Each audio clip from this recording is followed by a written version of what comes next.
So, one little bit of business. I just want to remind people that when we're all done, stay outside and Glenn will sign books. I think I'll even sign a couple, but Glenn will definitely sign books, and you've got to get his books, period. And let me say just one other thing.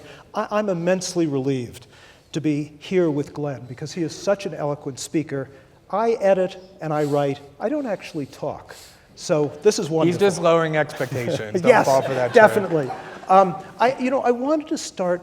I think you have a kind of a unique vantage point because you live outside the United States. You're a USA American, but you live in Brazil. And I think as this country comes to seem, I think you're quite right that we've seemed threatening and bizarre in many ways if you're outside the United States for a long time. I think as we come to seem even more so, I was wondering what you thought about what it felt like to look at this country from outside. You know, it's interesting. I've lived out, so I grew up in the U.S. and I lived here most of my adult life. I started to live in Brazil in 2005 because my husband is Brazilian, and when we met at the time, there was a Defense of Marriage Act that barred him from getting immigration rights to this country. And so our only choice was to live in Brazil. As much of an injustice as it is, I can't complain too much about the tragedy of living in Rio de Janeiro, but it has been illuminating. And I remember actually one of the first times I really understood one of the benefits of having this kind of buffer. I don't even remember what the catalyzing event was, but one day I woke up and I was listening to some newscast or reading a newspaper, and it dawned on me that I had been in Brazil for maybe a year and a half, and there was never a moment when you turn on the TV or open up a newspaper and people are debating which is the next country they want to bomb. Yes. And I remember thinking, oh wow, as an American, it seems so normal to me that you just bomb multiple countries at once, and you hope to bomb fewer, and maybe sometimes you bomb a few more. That's actually a really extreme and radical way of having a country behave in the world. And I do think it starts to give you kind of an added perspective. And perhaps one of the reasons why I do think it's important to keep Trump in this right perspective is because, for example, if you're somebody who lives in Latin America, or you're somebody who lives in the Middle East, your conception of America that has been cultivated for over many decades sounds very much like the way that we talk about Donald Trump. I mean, the idea that we don't support dictators like General Sisi would send laughing fits throughout multiple continents in the world. The idea that we've become only menacing since January of 2017 would do the same thing. So I think it is perhaps a byproduct of this vantage point that I have in hearing people for a long time talk about the United States from being outside of the United States as opposed to being within it. That said, I think there is a change somewhat in how people look at the U.S. For all the same reasons that we regard Trump with so much contempt. I think people around the world do as well. And for so long, I remember in 2006 and 2007, what everybody would rush to assure you of when they learned that you were American in Brazil, but elsewhere was, oh, I hate your government, but I love Americans. Yeah. And I think that's the conception that is starting to change a little bit, because people do have a hard time understanding how so many people could have voted for somebody who is just so overtly menacing in this way. During the election campaign last year, one thing that struck me, everybody knows Trump's slogan, "Make America Great Again." And I was just struck in that year, I wrote about it at the time, that nobody paid any attention to the again.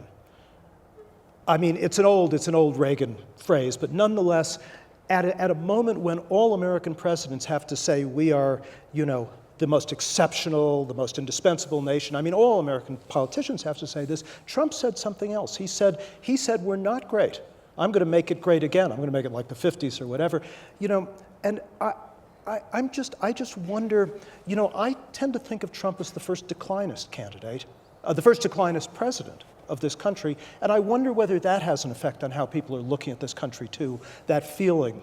That I think that was the sense that he hit in the country too. People felt a kind of personal decline of the sort you described in Wisconsin. And yeah, a couple of things about that. I actually thought the most important part of the 2016 campaign was when the Clinton campaign, in all of its extraordinary wisdom, decided that they were going to counter Trump's Make America Great Again claim or motto by embracing the motto, America is already great.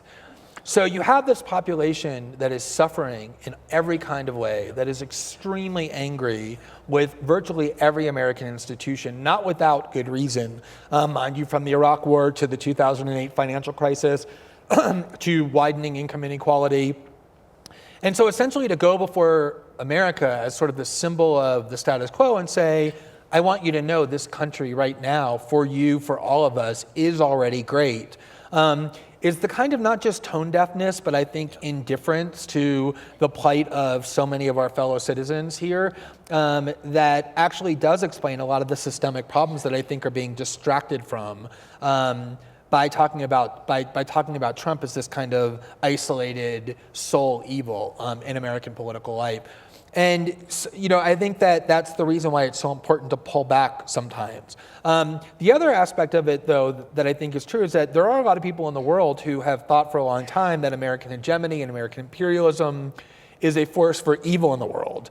There was a poll in 2012 that was, I think, conducted in something like 52 countries that asked who is the greatest threat to world peace in the world. And the answer was not Iran or North Korea or Russia or China. The answer was the United States by a pretty significant margin. At the same time, there's a human tendency, I think, to, and I was talking about this a little bit earlier in a different context, to kind of want to cling to things that are familiar, even if those things are bad.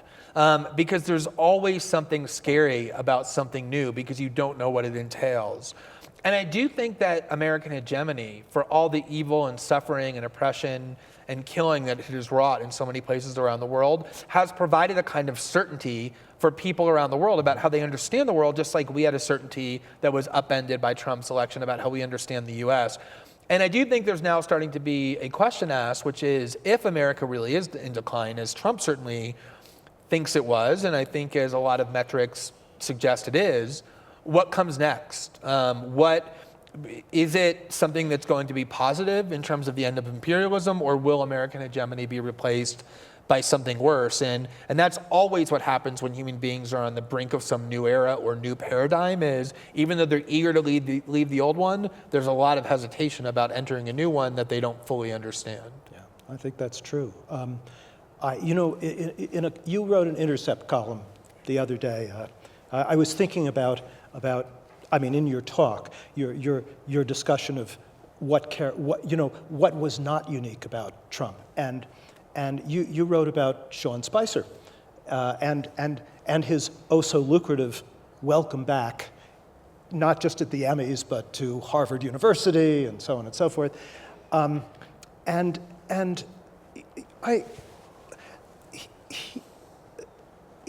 This you pointed out was a very all-American thing, because if you look at the Bush administration, and this you were writing, not this is me repeating you. If you look at the Bush administration, all of the Bush administration, all of the people who really committed what would in any other circumstance have been criminal acts, have ended up fantastically well off, And they're all working for media outlets or giving speeches for incredible, or writing books, making millions or whatever.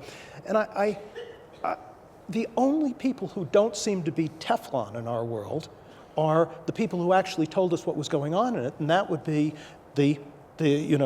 Edward Snowden, and most recently, obviously, Chelsea Manning, if you want to talk about that. Yeah, about Manning. I thought it was just so telling what happened a couple of weeks ago, which is, as some of you probably heard, Harvard announced that they were going to name a whole new list of fellows, which are people who go to Harvard and they're paid some nominal fee, but it's the prestige of actually teaching at Harvard in exchange for money and being called a fellow. And originally they named Chelsea Manning, who has been out of prison now for about 4 or 5 months, as one of their fellows. And other people on the list are people like Sean Spicer and Corey Lewandowski, and a whole bunch of other people, very, very prestigious and important American figures. And what happened was, after they named Chelsea Manning, along with these other people as fellows, various members of the CIA, former CIA chiefs and the like, objected to her inclusion. One of whom was a fellow. One of whom was a fellow. Another of whom was actually teaching in some capacity at Harvard. And they were very angry about the fact that Chelsea Manning had been included. And so they threatened that they were going to not speak at Harvard, that they were going to boycott Harvard. These are CIA officials. And what was amazing about it was that Harvard, almost immediately, in response to this CIA anger, announced that they had changed their mind. The dean of the school, of the Kennedy School, announced that he had changed his mind and that he was going to rescind the offer to Chelsea Manning because her inclusion jeopardized the prestige of the award that needed to be preserved for the likes of Sean Spicer and Corey Lewandowski. And so the reason why it was so surprising to me is not because it's new that elite academic institutions are in thrall and servitude to the military and intelligence community. Dwight Eisenhower warned about this 60 years ago when he left office. It's because usually Harvard have deans who are more adept at hiding what their true allegiance is. Like usually they're much more skillful at pretending that they're not about that. And they seem to be very kind of right out in the open. And I do think that what that illustrated, when you look at people like David Frum and all of those neocons who lied America into one of the most devastating wars in its history and killed hundreds of thousands of people, if not more, in Iraq, and who instituted a worldwide torture regime, and as you say, have been rehabilitated and are on MSNBC and CNN and at The Atlantic and all these other prestigious magazines, what it really does show is this key fact of political life in the West, which is that war criminals, people who actually commit war crimes, such as the invasion of Iraq, such as torture, such as killing people with no due process, they are never punished. There are never any war criminals in the West who are punished. The only people who are punished so perversely are the people who expose those war crimes, people like Chelsea Manning. And I think that really reflects the American value structure that long predates Donald Trump's presidency. You know, I was struck, this is to go back to the invasion of Iraq and that period. Almost all the experts and neocons who told us that was going to work out well, they all remained experts. You know, and you could read the New York Times until you dropped dead, I mean, just to pick one example, and not find any of the people who went out and said, don't do it. You know, they never became experts. And I mean, it didn't matter how badly Iraq went, the same Kenneth Pollock or whoever it was, just went on and on. It was very striking. Let me turn to America's wars. I mean, it's quite possible that you didn't notice, but in the last day, this president, in a way like, you know, in a manner of the last two presidents, he agreed to the bombing of Libya. I mean, another bombing of Libya, the first in his presidency. There had been some before, it was a drone bombing. I wanted to ask you, why do you think it's 16 years later, disastrous wars, they've spread, they continue to spread. We're now bombing, I think, 7 countries, maybe 8 if you include the Philippines. Why do you think there's reporting on them and so on, but they don't get a hell of a lot of attention, you know, not to the degree of what's been happening. And there also isn't, I mean, certainly not compared to the Vietnam era, but even forgetting that, there's remarkably little protest or resistance to these wars. 16 years later, I mean, a few veterans groups, Code Pink, I mean, all credit to them, but I'm interested in this particularly because Tom Dispatch has focused so much on these wars for 16 years, and I find myself writing the same things again and again and again and again. Yeah. I mean, I think there's a lot of aspects to that, to the fact that we are a country at endless war. But I want to make a couple of points about it. I've recently been doing a lot of work on the attempt to intimidate animal rights activists, people who heroically go into industrial farms and liberate animals from the suffering and torture to which they're barbarically subjected for no good reason other than to just maximize profit. And one of the things that the agricultural industry has done, as you might know, is they've actually used their influence through lobbyists and money and their control of governments at the state and federal level to enact what are called ag-gag laws, which actually make it illegal, a felony, for activists to go in and get a job at these factory farms in order to film the savagery and barbarism and torture that takes place at them, and then in order to show the public. It's actually a crime to show the public what's taking place at these industrial plants that torture and kill animals because they don't want anyone to know. And the reason they don't want anyone to see the carnage is because by keeping the carnage invisible, people can just kind of turn away from it. And I think that is very much the tactic that the US government uses as well. As long as we don't have to see the victims and hear about the victims, it's really an interesting dynamic. If there's a terrorist attack in the West, we hear so much information about the victims of the attack, as we should. We learn their names, we learn their extinguished life aspirations, we hear from their grieving parents or spouses or siblings, we have parades in their honor, we have politicians go to their funeral, we really consecrate their lives and their deaths in ways that really affect us. We never learn the name. I don't think the average American or almost any American can name a single victim of America's war on terror, even though they number in the many hundreds of thousands. America's war victims are completely invisible for the same reason that the carnage in our factory farms is because by hiding the carnage, we get to turn away. So I think that's one part of it, is that we just don't, as a media or as a country, look at the actual human suffering and killing that we cause. Let me just Sure. add one thing there, because I think Tom Dispatch is the only place that in these years has counted wedding parties wiped out by the US Air Force. There are 8 or 9 of them at least in 3 countries. And I always think to myself, they almost get no attention here. This is like brides, grooms, musicians, the works. And I mean, hundreds of people dead from wedding parties in Afghanistan, Iraq, and one in Yemen. And I always think to myself, if a wedding got knocked off in the United States by anyone for any reason, it would be 3 weeks of solid TV. And yet, these things happen, and every now and then they're dealt with. A lot of times they're not. Yeah, and I think it's very deliberate. And the other point I wanted to make about this is, and it relates to the topics I was addressing when I was speaking, which is, one of the ways that Trump has been depicted as this kind of aberrational and unique evil was his exploitation and invocation of Islamophobia. And probably the most impressive and inspiring form of citizen protest in the United States in many, many years took place with the first Muslim ban that he announced, when there was a spontaneous demonstration at the airport led by taxi cab drivers at first, who inspired tens of thousands of people to come, and it really had a huge effect on making courts invalidate it.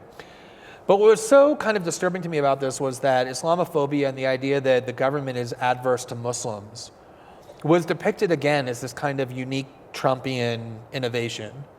When the whole war on terror, and the reason why it's been sustained, if you think about it, is yes, it is true that George Bush would stand up and give pretty speeches saying we're not at war with Islam and we don't really have a quarrel with Muslims, we only are angry at the bad Muslims who are trying to attack us. And Obama would give even prettier speeches saying the same thing. We all learned as children that actions speak louder than words.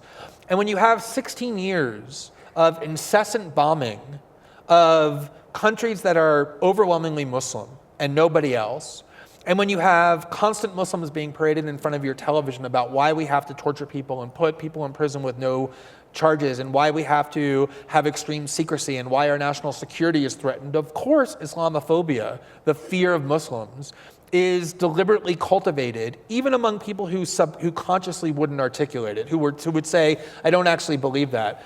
And so when we ask why have we been at war for 16 years and why are Americans largely supportive of it, I think it's because this crude mentality has been deliberately cultivated. You can't be a country at war killing people around the world for 16 years unless you start degrading the mentality of the population in order to support it. And so, even in terms of Islamophobia, yes, Donald Trump has gone further rhetorically than other presidents have gone. But here again, I think he didn't come and create Islamophobia in the United States. He came to a country where Islamophobia had been brewing and lurking for a long time and figured out how to exploit it for his own interest. And that's a really critical distinction. I think that's right. And what do you make, just to add to this, then I'll turn in our last minutes to another subject, what do you make of the fact that I think it's at least arguably possible that the 3 most powerful people in Washington, other than Donald Trump, are the failed generals of America's failed wars? Yeah, I mean, there is a really interesting dynamic that has taken place as part of the Trump presidency that I wish I had time to talk about, because I think it's incredibly important, which is that in so many ways, the opposition to Donald Trump and this idea of resistance to Donald Trump has become steeped in this kind of uber nationalism. The mentality that I was describing, America is not about these bad things, is a very jingoistic way of thinking. It's this form of American exceptionalism. That we are the leaders of freedom and democracy and human rights in the world. And so it's humiliating as an American to watch a president for the first time violate these things. This is a very nationalistic way of thinking, this kind of like excessive patriotism that in some way that I don't fully quite understand, the Trump presidency and the opposition to it has really embraced. And one of the things that has happened is that all of these institutions that for a good while in America, there was a consensus were at least very troublesome, if not evil, have now become completely rehabilitated. Like every single day I'm reading articles online and in journals from people who identify as being liberals or on the left or Democrats, where basically the CIA is being spoken of as some kind of like woke institution, that's gonna like safeguard all of the things about American political life that make it worthwhile, or putting faith in the noble agents of the FBI to capture the criminals who are occupying the White House. And I think very much there's this renewed sense of the trust and faith we should put into the US military. And I think people have taken comfort in the fact that a lot of the ideologues surrounding Donald Trump who believed in the platform on which he actually ran for president and won have been expelled in favor of these military officials who I think people are counting on to kind of limit Trump and prevent him from indulging his worst excesses, almost like there's a deep state in Turkey and in Egypt that allows democracy to kind of percolate as long as it doesn't, in their view, go too far, at which point they intervene and step in and place limits on it. And so I too am comforted by the fact that there might be generals who defy Trump's insane and psychopathic orders to start a nuclear war in order to vindicate some offense that he feels personally. I'm comforted by that as well. But at the same time, on the other side of it, I recognize that there's a danger that by vesting so much faith in these extremely malevolent institutions and treating them as though they're kind of the saviors of our democracy rather than the threats to it, that even if it produces some short-term benefits, that's going to produce some really long-term harm. Now, we don't have too much time left, and I think the audience would feel cheated if we didn't turn to the most obvious subject, and that is whistleblowers. For you, the most obvious subject for you, given your experience with Snowden and so on and so forth. What do you expect of whistleblowers and whistleblowing in the age of Trump? And do you think you'll get another email from a Cincinnati somewhere along the line? So, it was interesting. I did an event last night in Chicago at the University of Chicago. The primary focus of which was Islamophobia, but some other issues about the Trump presidency and surveillance and the like were discussed. And there was a Q&A portion of the event. At the end, it was filled with like 1,000 people of students primarily, but people from the community as well. And the people put questions on cards, and overwhelmingly the question that people asked is, okay, like you kind of depressed me and you've told me all these horrible things that are taking place, so that I don't go home and jump off a bridge or take Xanax or whatever, can you tell us like what can be done about these things? And I was actually really glad that question was going to be asked, because I do like to make sure to include a discussion of that in events, because I do think it's actually counterproductive to just like go around spreading gloominess and then just tell everyone to leave without having a talk about what you can do.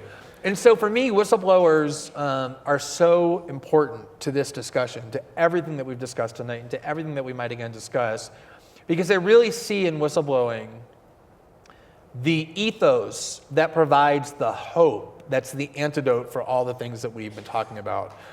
And that's the reason, by the way, that there's such a concerted war on them and an effort to frighten and scare people. That's the reason Chelsea Manning was put into prison, into brutal, torturous conditions for 7 years. It wasn't because anyone thought she was an ongoing threat. Obviously, she wasn't. She had no more access to classified information.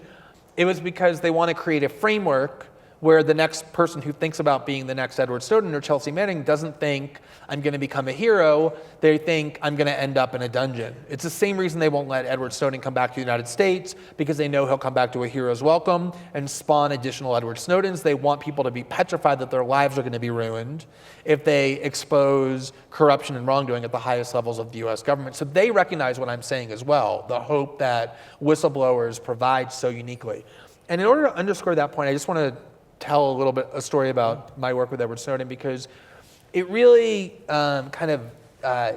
radically reshaped my worldview about how I think about all these things. It really was a formative event in my life, and so I like to talk about it because I hope that it'll encourage people to think a little bit differently about their own place in the world and their own sense of power and ability to change things as well.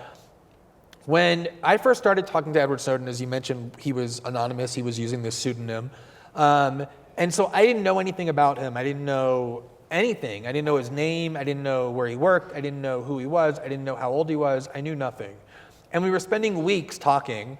And he had told me in one of the first conversations, when he told me what he had and what he wanted to leak, that he didn't want to remain anonymous, that he wanted to come out and publicly identify himself because he didn't think he had done anything wrong. And he didn't want to hide and give credence to the idea that he was a fugitive who had done something shameful. He said, I owe it to the public to come out and say, here's who I am, and here's what I did. And if it means that I go to jail for the rest of my life, I'm willing to do that. And he was adamant about that from the beginning. And so without really thinking it through, I had just assumed, like when I had a picture of who I was talking to in my mind online, I was picturing this old man, like someone who was in their 60s or 70s. And I don't really know why. I think in part it was because he had a very sophisticated way of speaking, in part because he was just so jaded about the abuses of power he had seen that I figured that only happens over decades of work.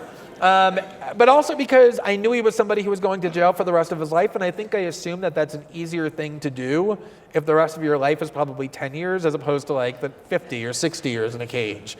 So that was my mental picture of him. And so when I got to Hong Kong and met him for the first time, and he was 29 years old, but he looked probably at least 5 years younger than that. He looked like just some, raggy kid who worked in a video game store in the mall. That really disoriented me in a way that I hadn't quite been disoriented in my life, because it just was so contrary to my expectations. And so when I saw how young he was, I was really confused. And so I needed to figure out who this person was and whether there was authenticity to what he was saying and why he did what he did. Why would somebody so young be willing to risk the rest of their lives, unravel it all, sit in a maximum security American prison in pursuit of some or defense of some abstract political value? And the more I talked to him, the more I learned about him. And I learned that he was somebody who grew up in a very poor home. His father worked for the Coast Guard for 30 years. They had no opportunity to travel or to do anything. He dropped out of high school, so he had no position in the world, no prestige, no connections to wealth or to any kind of power. He was just as ordinary as it gets. His family was as ordinary as it gets, and he was as ordinary as it gets. And yet, through this pure act of courage and conscience, he changed the world. Whatever else you want to say about him, he changed the world. He altered diplomatic relations between countries. He radically changed how people on multiple continents think about a whole range of issues, from privacy to the abuse of power to secrecy to the role of journalism in democracy. He caused changes in human behavior about how the internet is used and how it's thought of, the most important human development in decades. And so not only did he change the world, but he changed everybody that he worked with. I mean, the courage that we were able to then demonstrate was a direct byproduct of the contagion of that courage that came from him. And what that made me realize is that if you look at history and the way that big political changes happen, they don't usually happen from the great people in history. They usually actually happen from the anonymous or the obscure people, the people who are actually quite ordinary. Rosa Parks refusing to sit at the back of the bus one day and sparking a civil rights movement, or a Tunisian street vendor setting himself on fire and sparking an Arab Spring against the most entrenched dictators in the world. And what that showed to me was that every single human institution, no matter how formidable and invulnerable it seems, can always be torn down and replaced by other human beings where the will is summoned. And most of all, that every single person even the most ordinary people, have within them the ability to change the world if they find the talent and the passion that lies within all of us and they figure out how to exploit it. And I think there's a real effort to convince all of us to have this learned helplessness, to believe that we're all just too weak to battle these institutions that have made themselves so awesome in their power and in their force. And that's really deceitful, and it's important that we not succumb to that. And there's so many examples. I mean, for me, my personal one was working with Snowden and Chelsea Manning, but there's so many examples throughout history of ordinary people radically changing the world for the better that I think it's incumbent upon all of us to never believe that we lack that power and to always search for it within us.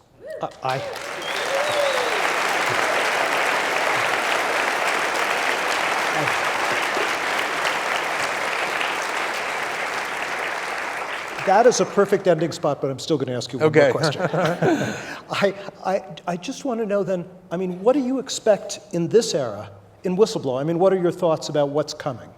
Or do you, if you I think one of the really fascinating things, if you think about now the vulnerability of the world's power centers, probably their greatest vulnerability, if you think about, as I occasionally do, how to subvert and undermine and destroy them, which in turn requires you thinking about their vulnerabilities. Probably their greatest vulnerability is the way in which they now store information about themselves, which, because it's all digital, makes it extremely easy to take and to distribute and disseminate, which in turn means it's easy to shine a light on what it is they're doing in the dark.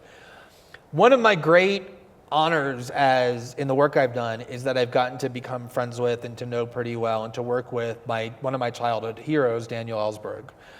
And he always deserves applause, yeah. And one of the stories that he tells that's so funny but so interesting, is that when he wanted to leak the Pentagon Papers to various members of Congress and then ultimately to the New York Times, his biggest obstacle, his biggest challenge was the question of how do you Xerox like hundreds of thousands or tens of thousands of top secret documents from the Pentagon. Like, you go with a huge bag of nickels to the grocery store and like put one in the next after the Xerox machine to hope nobody sees you. It was a huge logistical challenge. When Chelsea Manning leaked hundreds of thousands of documents, she downloaded that while she listened to a Lady Gaga CD to cover up what she was doing. And I think she listened to it like 1.5 times and then she was done and she sent it off. Snowden was a little bit more systematic about covering his tracks, and so it took him a little longer, but it was really easy.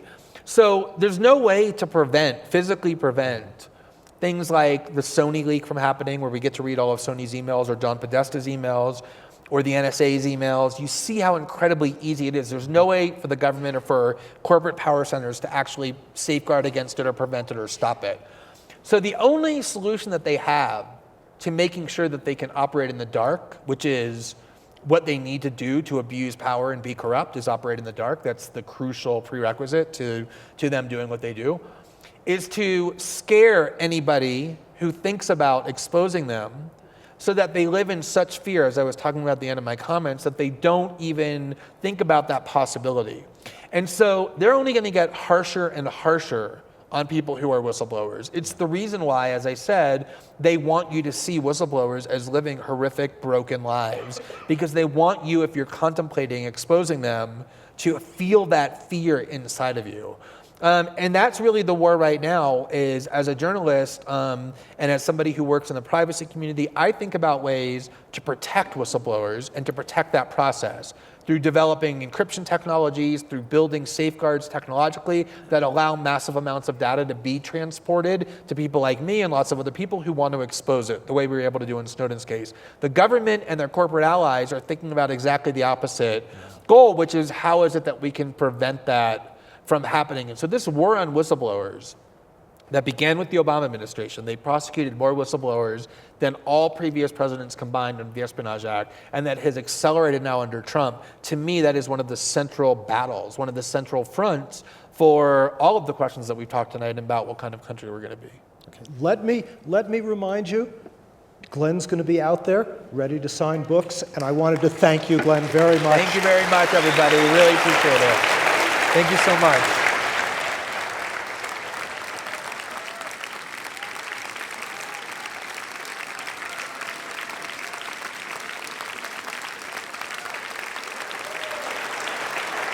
Thanks so much. That was great.